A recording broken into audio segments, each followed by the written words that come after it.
என்னதான் iPhone 17 bro maths வரைக்கும் launch ஆனாலும் இப்போ வரைக்கும் நம்ம கஸ்டமர் நம்மள்ட்ட கேட்டிருக்கிற ஒரே மாடல் ஐஃபோன் SE ஸ்டாக் இருக்கான்னு நம்ம கஸ்டமருக்காகவே இப்போ நம்ம கொண்டு வந்திருக்கிறோம்.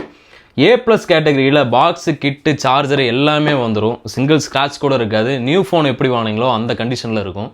இது நம்ம கஸ்டமருக்காக ரொம்ப பெஸ்ட்டான ப்ரைஸில் தீபாவளி ஆஃபராக நம்ம கொடுக்க போகிறோம். நம்ம கஸ்டமருக்காக 3 வேரியண்ட்டில் இது கொண்டு வந்திருக்கிறோம். 4 கலரில் நம்மள்ட்ட அவைலபிள் இருக்குது. சில்வர், பிளாக்கு, கோல்டு, ரோஸ் கோல்டுங்கிற மாதிரி சூப்பரான கலர்ஸ் நம்மள்ட்ட அவைலபிள். ஆன்லைன்லையும் சரி ஆஃப்லைன்லையும் சரி எங்கே தேடினாலும் அவுட் ஆஃப் ஸ்டாக் தான் வரும் உங்களுக்கு. அதுவும் நம்ம கொடுக்குற ப்ரைஸுக்கு வேறு யாருனாலையும் கொடுக்க முடியாது. நம்ம கஸ்டமருக்காக ஸ்பெஷலாக கொண்டு வந்த மாடல்ஸ் தான். நம்ம இன்ஸ்டா ஃபாலோவருக்காக ஒரு ஸ்பெஷல் ஆஃபர் ஒன்று சொல்ல போகிறோம். நல்லா கேட்டுக்கோங்க. ஃபர்ஸ்ட் கமெண்டில் ஐஃபோன் SEன்னு டைப் பண்ணி மெசேஜ் பண்ணுறவங்களுக்கு வெறும் 2000 ரூபாய்க்கு இந்த ஃபோன் நம்ம கொடுக்க போகிறோம். பவுச், டெம்பர் எல்லா ஃபோனுக்குமே நம்ம காம்ப்ளிமெண்ட்டாக கொடுப்போம். மறக்காமல் நம்ம சேனலை ஃபாலோ பண்ணாதான் ஃபாலோ பண்ணிக்கோங்க. நம்ம கடை எங்கே இருக்குன்னு பார்த்தீங்கன்னா Gandhipuram cross cut road 7th ஸ்ட்ரீட்டில் தான் நம்ம கடை லொக்கேட் ஆகிருக்கு. ஆல் ஓவர் இந்தியா நம்ம ஃப்ரீ ஷிப்பிங் பண்ணிட்டு இருக்கிறோம். நம்ம டிஸ்கிரிப்ஷனில் நம்பருக்கு காலர் வாட்ஸ்அப் பண்ணி உங்கள் ஆர்டரை புக் பண்ணிக்கோங்க.